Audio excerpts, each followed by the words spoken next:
दोस्तों, अगर आप अपनी लाइफ में कुछ नया सीखना चाहते हैं तो चैनल को सब्सक्राइब जरूर करिएगा। साल 2023 में सावन का महीना कब है? इसमें कितने सोमवार पड़ेंगे? सावन की समाप्ति कब होगी और रक्षाबंधन कब है? सावन में व्रत का पालन कैसे करें? व्रत में कौन सी चीजें नहीं खानी चाहिए? जान लें सब कुछ आज के इस वीडियो में। दोस्तों, सावन का महीना शिव भक्तों के लिए प्यार की सौगात लेकर आता है।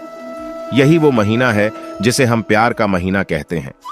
शिव भक्त बड़े जोर शोर से सावन के महीने का बड़ी ही बेसब्री से इंतजार करते हैं। सावन में भगवान शिव धरती पर आकर अपने हर भक्त के घर में वास करते हैं। सच्ची भक्ति करने पर धन धान्य से घर भर देते हैं। सावन का हर एक दिन बहुत ही शुभ माना जाता है। हर दिन पवित्र होता है। हर दिन भगवान शिव की पूजा की जाती है। लेकिन सोमवार के व्रत के बाद ही कुछ और होती है। सावन के बारे में हर बात बताने से पहले आपसे रिक्वेस्ट करते हैं कि वीडियो को लाइक जरूर करिएगा, दोस्तों को शेयर कर दीजिएगा, और अगर आपने अभी तक चैनल को सब्सक्राइब नहीं किया है तो चैनल को सब्सक्राइब करके बेल आइकॉन जरूर दबाइएगा। पहले जानते हैं सावन के इस पवित्र महीने में कितने सोमवार पड़ेंगे और आपको कितने व्रत रखने हैं।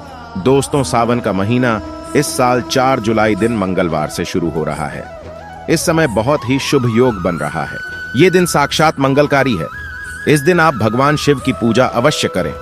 4 जुलाई से शुरू हो रहे सावन के महीने में इस बार शिव जी की अधिक कृपा बरसेगी, क्योंकि इस साल कुल 8 सावन सोमवार के व्रत है।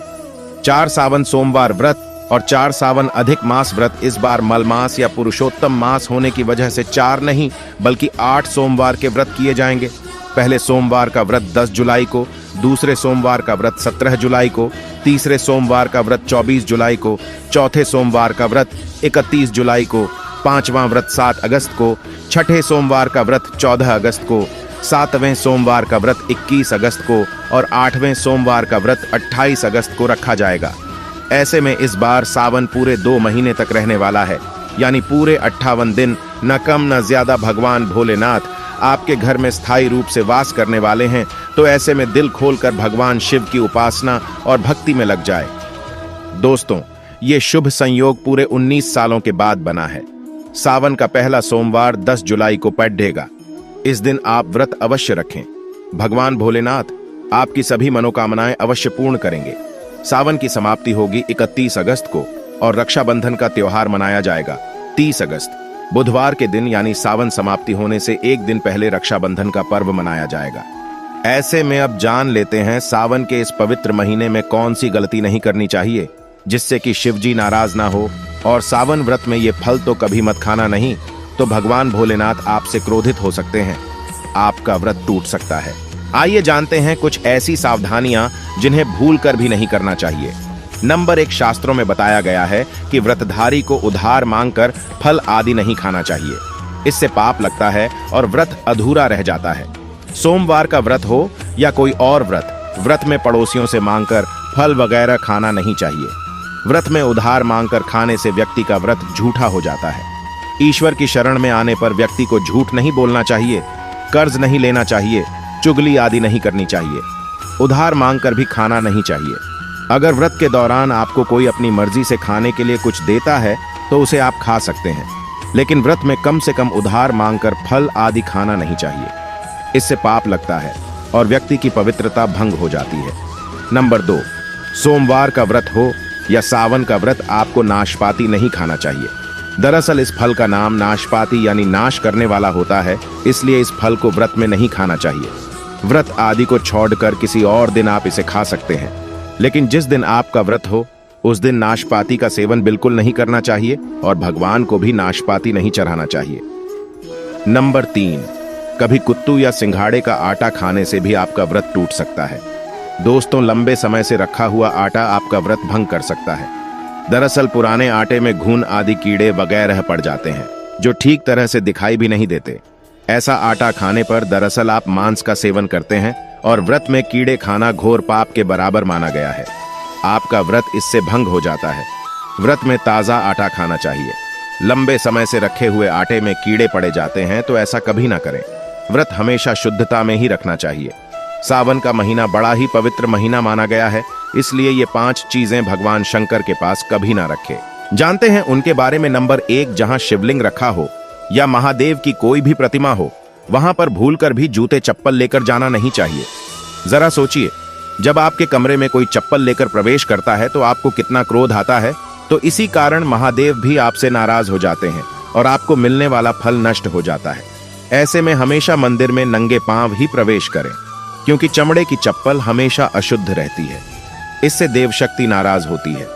नंबर 2, अक्सर महिलाओं को मासिक धर्म आ जाता है और वो बिना किसी को बताए पूजा पाठ कर लेती है, जो कि शास्त्रों में वर्जित माना गया है।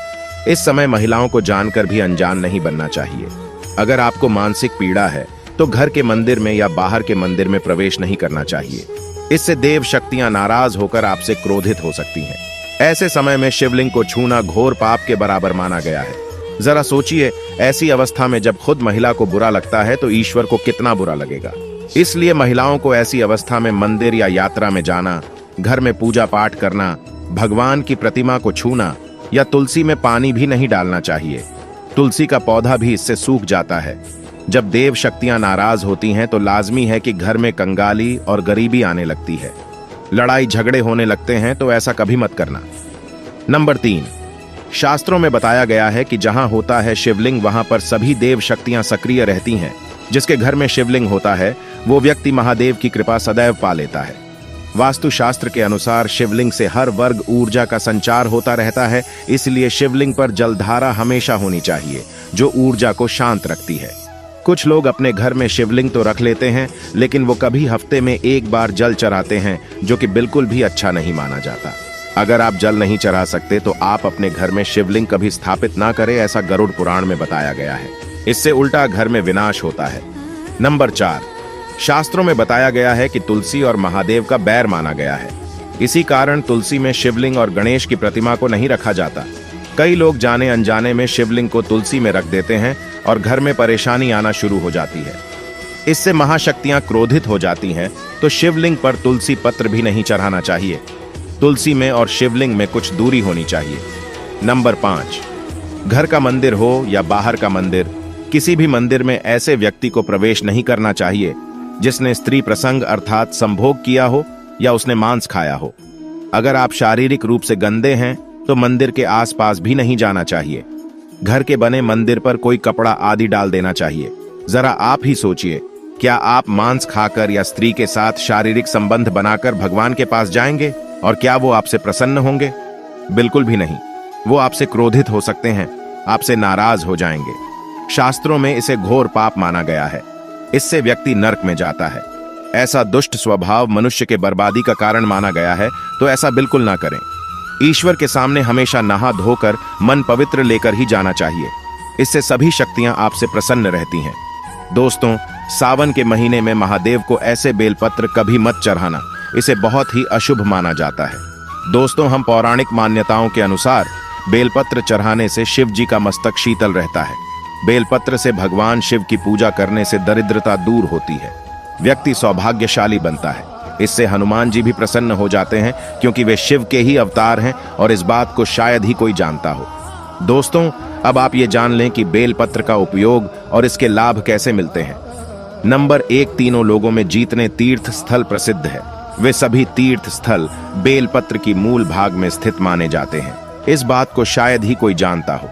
नंबर 2, अगर बेल का वृक्ष घर के बीचों बीच या पूर्व दिशा में लगा हो तो घर में धन धान्य की कभी कमी नहीं रहती और परिजन खुशहाल रहते हैं। नंबर 3, जो व्यक्ति बेल के वृक्ष के मूल भाग की गंध, पुष्प आदि से पूजा अर्चना करता है, उसे मृत्यु के पश्चात शिवलोक की प्राप्ति होती है।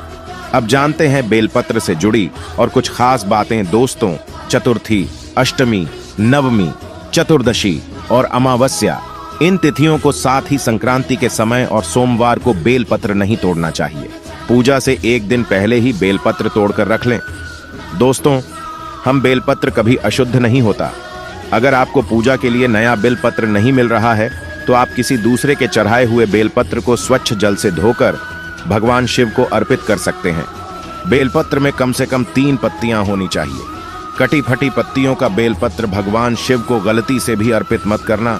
कटी फटी पत्तियों को अर्पित करने से शिव का अपमान माना जाता है और बेलपत्र का भी, इसलिए बेलपत्र की पत्तियां एकदम साफ होनी चाहिए।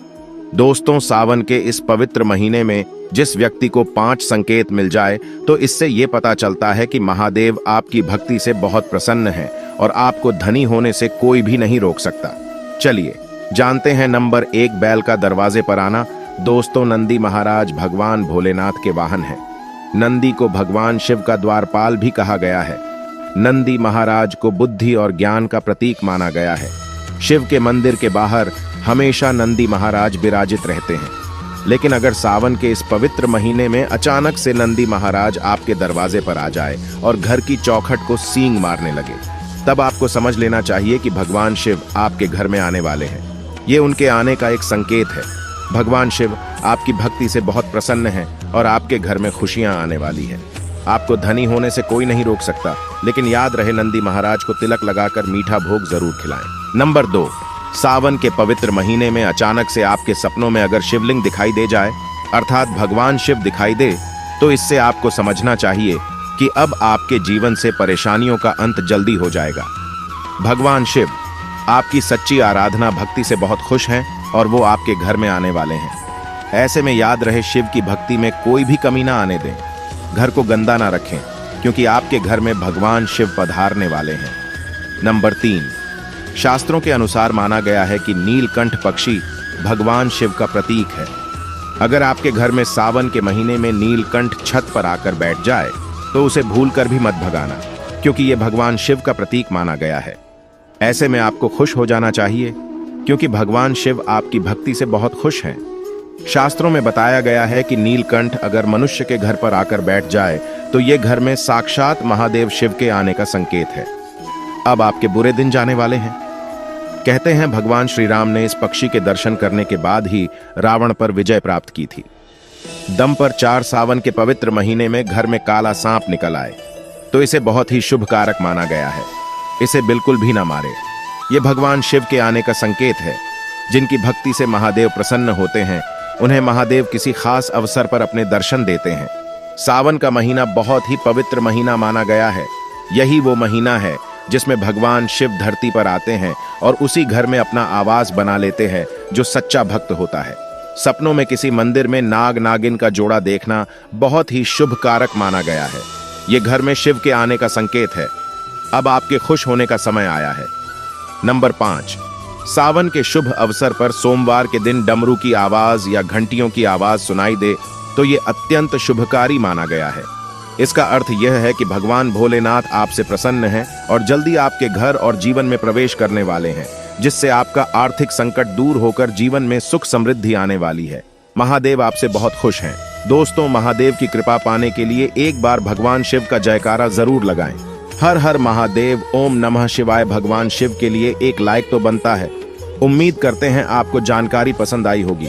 ऐसे ही धार्मिक जानकारी दिलाने वाले वीडियो देखने के लिए चैनल को सब्सक्राइब करें, बेल आइकॉन को प्रेस करें। धन्यवाद।